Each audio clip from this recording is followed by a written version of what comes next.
Hey guys, Old Blue Accord back again today, and gonna try to do this video.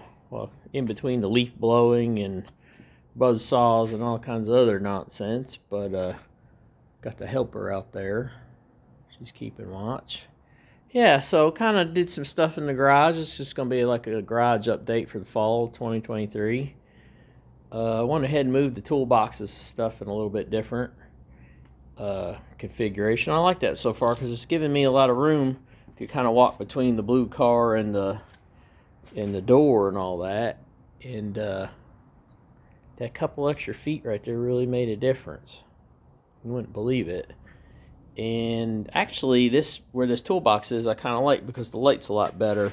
Now I've got the garage door open so I can see, but at least this way, I used to have to get a flashlight sometimes to see what the wrenches were, and this way I've got a little bit extra light. And then I'm going to probably add one of these LED lights up above here in the middle. Got a box right there I probably could snag into. And yeah, I thought this was an empty box, but when I cleaned the shop up, and I must have bought two of these, and I just didn't remember. It's a Lithonia light, but it's a 4,000 temp LED light, and it's just two strips inside a housing. I hooked this one up. I don't know. I can't really remember, but it's pretty good light. It looks really bright in the camera. I really think it's actually gotten a little bit dull over time, but it's just two LED strips in there. So maybe in the future I might just get a roll of strip and make my own kind of custom lighting. We've been doing that at work, and it's pretty easy. You get a roll of the lights already built in, and then you have like maybe a little controller or whatever, and you can just make it whatever size or configuration you want. But for now, I'll probably just use this housing. Like I said, I'll probably just hang it up. That way I have a little bit more light in the middle, right over the toolbox. I think I'm going to leave this toolbox here. Got quite a bit of mess in front of the wood stove. But yeah, so I'm liking this so far. It's pretty good. We'll come around to the other side. And I appreciate the comments about the car and the locks and all that stuff. Most of them were kind of incorrect. There's no place to put a key on this 2018 Camaro. I know people mean well, but there's no place to put your key anymore in these year cars. Maybe in the old days, probably. So if your electronics is screwed up, you're definitely locked out of the trunk, and the battery's in the trunk. Now with the door handle, I think there's something underneath here you can stab in there and try. I really didn't want to because I didn't want to scratch it. I should practice and try it one time, or you have to pry this cap off maybe. Again, I don't really want to do any of that, but yeah. And then the problem with the keys was the doors were locked, so you can't put the key fob in the center console or any other places that people were suggesting because the doors were locked and you can't get them open. But yeah. And I have been leaving the hood open. I forgot to today, but I've been leaving the hood open. That way, if I need to jump start the battery or charge the battery, I don't have to mess around with all that. I can just open the hood and throw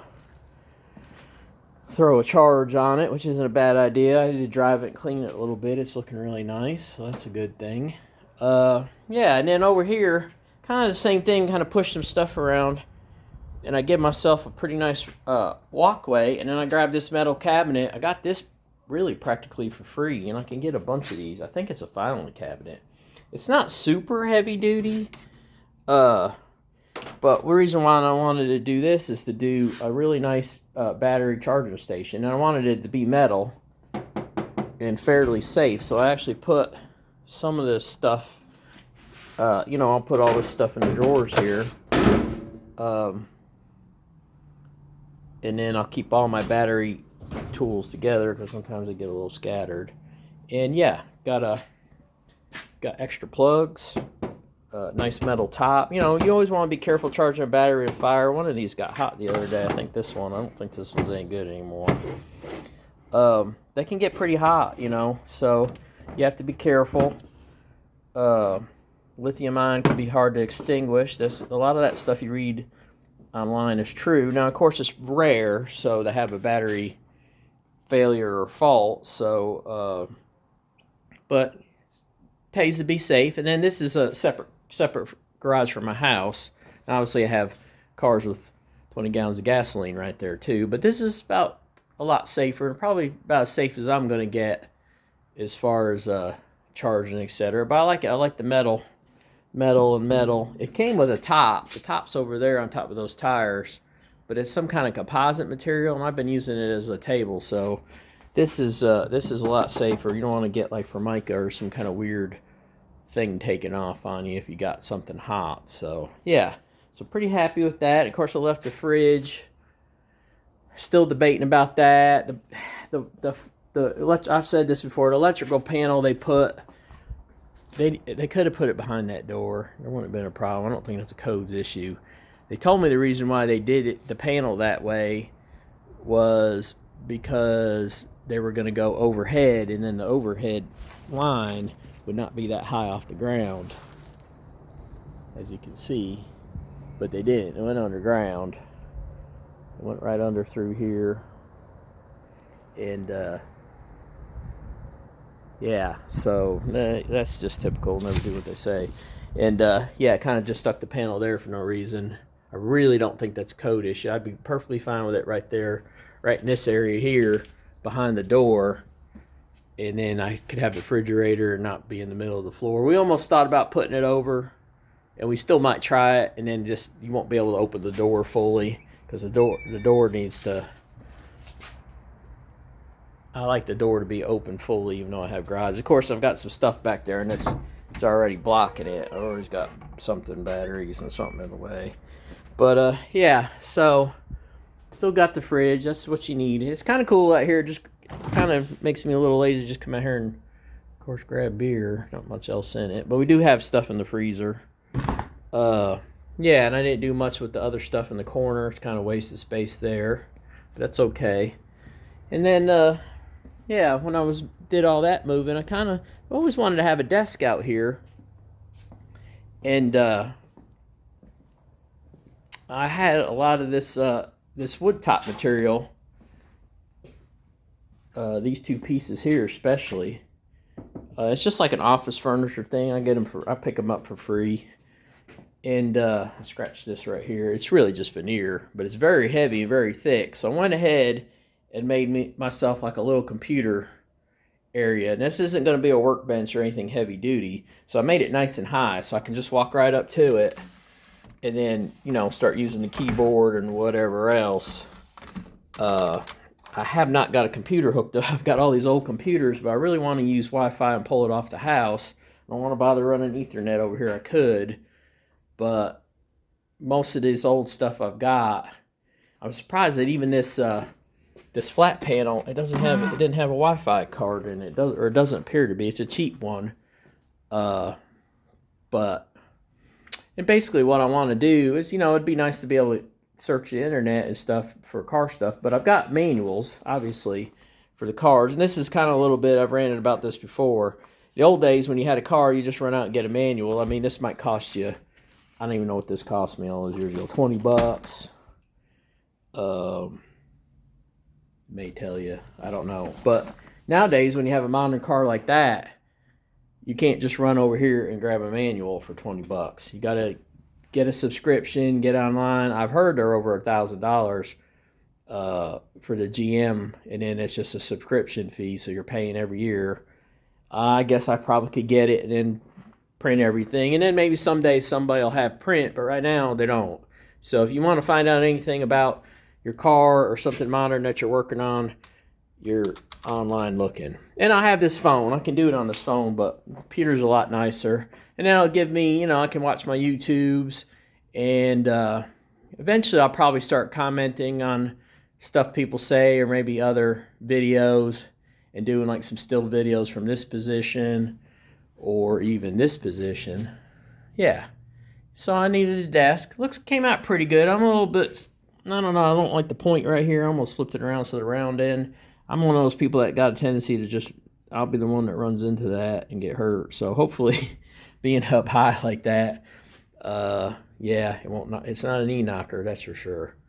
And I do have a chair. I mean, this chair's high enough that if I wanted to sit, I could get a chair, but really just want to be able to walk up, light duty, not put a lot of weight on it, obviously. I'm thinking about putting an extra bracket on the back. It's not really bracketed, and I've got these little conduit electrical brackets or whatever. The holes are gigantic, but I might bracket it just to make sure that it doesn't get flipped over by somebody that doesn't know. You can lean on it, but you don't want to put a whole lot of weight on it. And yeah, I'm really happy with it, though. I started using it right away. The second I did it, I was like, man, I should have done it. It's always the same thing. I was like, oh, I should have done this 10 years ago. But very, very happy with how that came out. And yeah, for the most part, just got some cleaning up to do. Get the Honda probably back in here. It's been outside because I've been driving a little bit. A couple things I haven't done is I talked about changing the oil in this air compressor, and I never have, and I need to look up what oil it takes. I believe these Huskies are Campbell Housefield. Huskies, the Home Depot brand. But yeah, I've never changed the oil in it, and I probably should. I know it's at least, I don't know, it's got to be more than 10 years old. And I need to drain the water out of it. It's got oil in it. That's good. It's really, I like this one because it's not that loud being all cast iron. It is 110, and I'm still thinking about, you can switch these over because at 110 it's pulling 15 amps, which is about the maximum you want to pull on a 110. So I've got just a separate breaker, separate cord there. But I'd like to run this on 220 and switch it over, and I probably should do that and just put a 220 outlet there. I should have done that to start with. And I probably could do the lift the same. I'd have to look at that, run both of them off at 220 and use half the amps that way. But we'll see. That'll be a good winter project when things get colder. And speaking of colder, I have not done anything with the air conditioning. I've tried to call the company about 2 times that sells this EMI brand. Of course, the EMI brands you can't find anymore online. It's one of those fly-by-night Chinese deals. I've got a feeling I'm going to get screwed on the whole deal and it's going to be out of warranty and nothing's going to happen. So I've got to decide if I want to try to put some money and time into it. Still not sure if it's out of Freon because it doesn't give me a code for out of Freon. I went through the book and it should give you some codes on that little touch panel, but it never does. So I'm not sure what the issue is with it right now. I still suspect it's out of Freon or low on Freon, but I'm wondering also if there's something wrong with the compressor. So I might be able to get some warranty help on that. I'm not that hopeful. And if I do get something else, it's going to go over there above and blow across towards us, because that's exactly what I wanted to start with, and it will be right next to the panel, just like I told the guys it should have been. And instead they decided to bring it way over here and mess around, pull more wire and do a lot more nonsense, and that wasn't needed, and it didn't last. So I wanted a Mitsubishi unit to start with. They're expensive, and the guy's like, no, don't buy this one because I can get parts for it and all this stuff. And he flew the coop and you can't get parts for it, so I should have stuck with a Mitsubishi. It would have cost me some money, but it would have probably still been running. I have thought about just getting a Goodman 2-ton, I call them the trailer park units. They're just like a all-in-one that you see on the outside of like commercial buildings.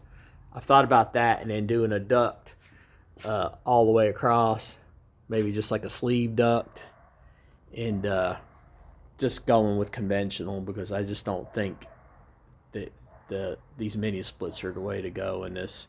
And as you can tell, I've still not done the insulation. I keep saying I'm going to go get some bags of insulation, and every time I work in a spot, put some insulation in, and just eventually I should be able to get the walls done pretty quick. I obviously haven't done that, so it's not helpful that you don't have any insulation any place.